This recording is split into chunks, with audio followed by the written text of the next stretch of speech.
ibunya yang sakit. Pada suatu ketika Uwais Al-Qarni tak bisa membendung lagi perasaan rindunya kepada Rasulullah SAW.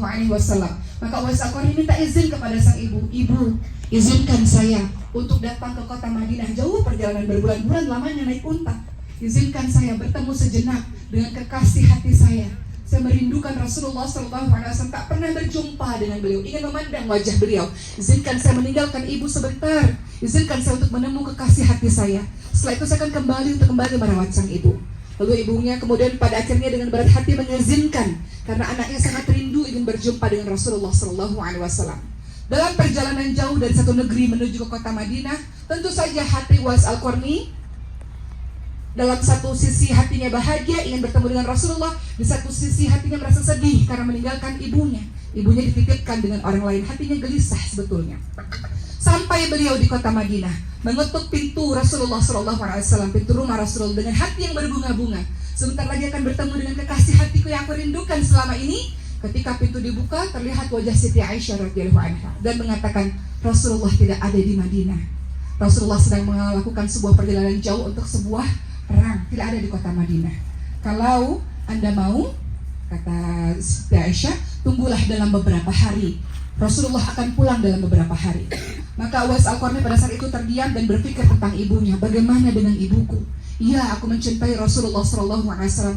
Iya, aku mengadakan perjalanan begitu jauh sampai ke kota Madinah. Tapi aku teringat pada ibuku setiap waktu, setiap saat, setiap detik.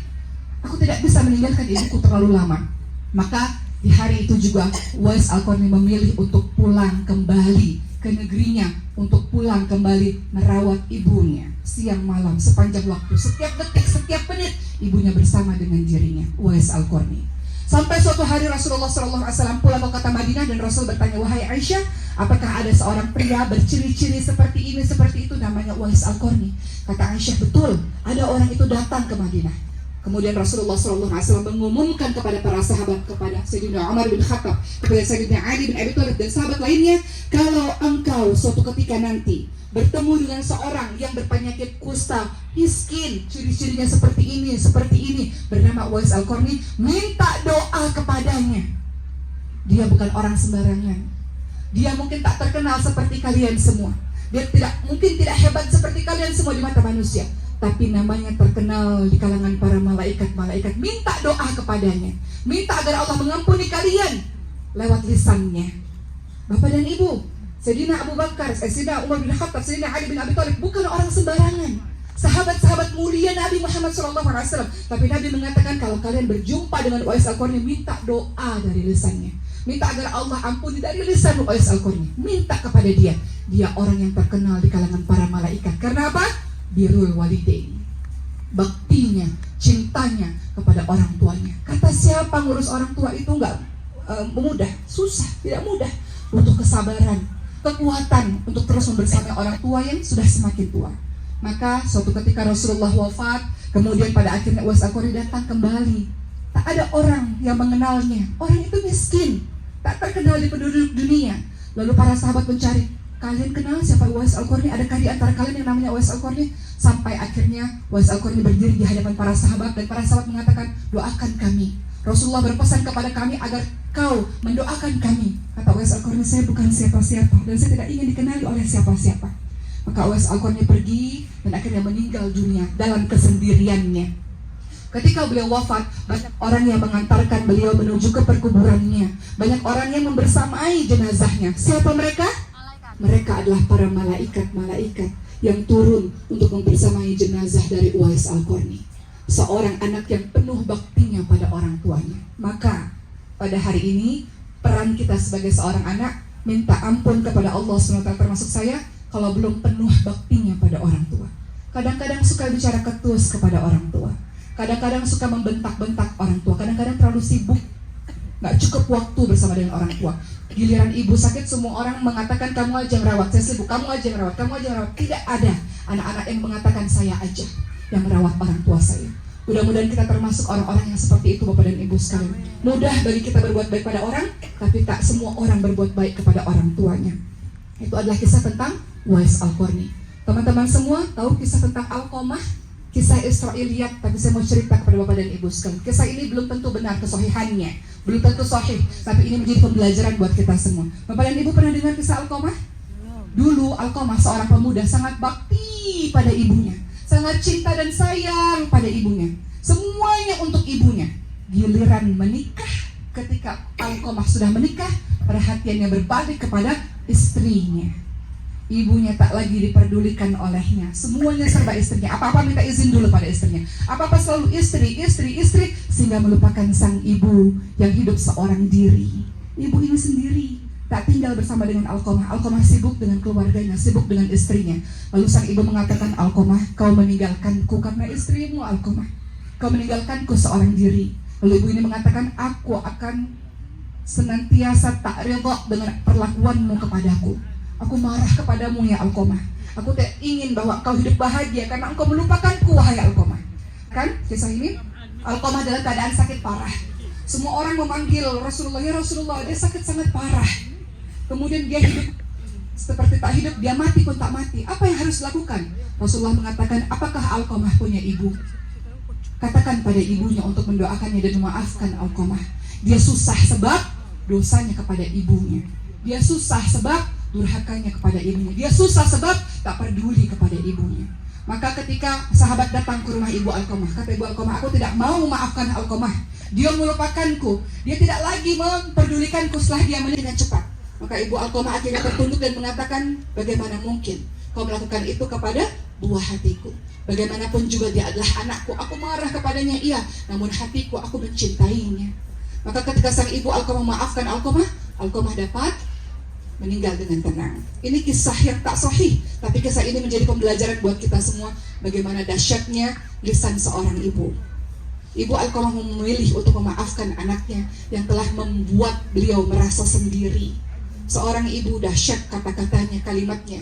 Namun kadang-kadang kita sibuk dengan perkara-perkara dunia, lupa untuk kembali bersama ibu atau ayah, lupa untuk kembali bersujud kepada ibu atau ayah, lupa untuk bercengkrama kepada ibu dan ayah. Seringkali mereka merasa seorang diri, mereka merasa sepi di masa-masa tuanya. Mudah-mudahan semua jemaah di sini yang Allah anugerahi ibu ataupun ayahnya masih ada, diberikan kesempatan berbakti untuk orang tuanya dan diberikan kesempatan rezeki untuk membawa orang tuanya menuju ke tanah suci, insya Allah.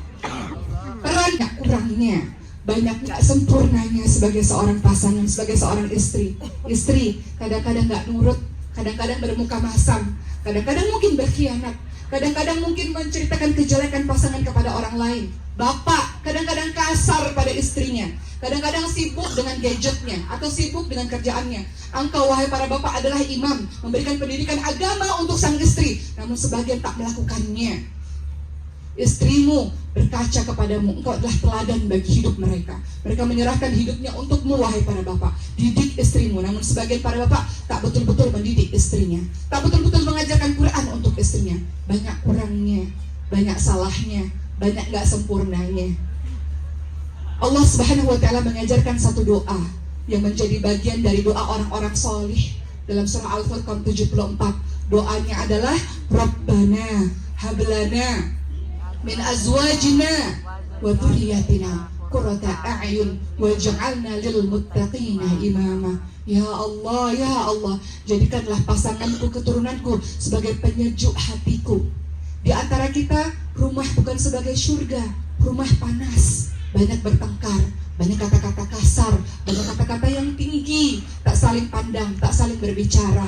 Rumah tak lagi menjadi surga. Maka doa, minta kepada Allah Subhanahu wa ta'ala, ya Allah, jadikanlah ya Allah pasanganku sebagai penyejuk hatiku ya Rabb.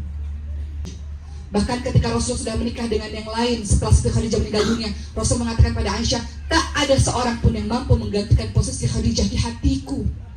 Siti Khadijah menempati posisi terutama, penting di hati Rasulullah SAW. Kenapa?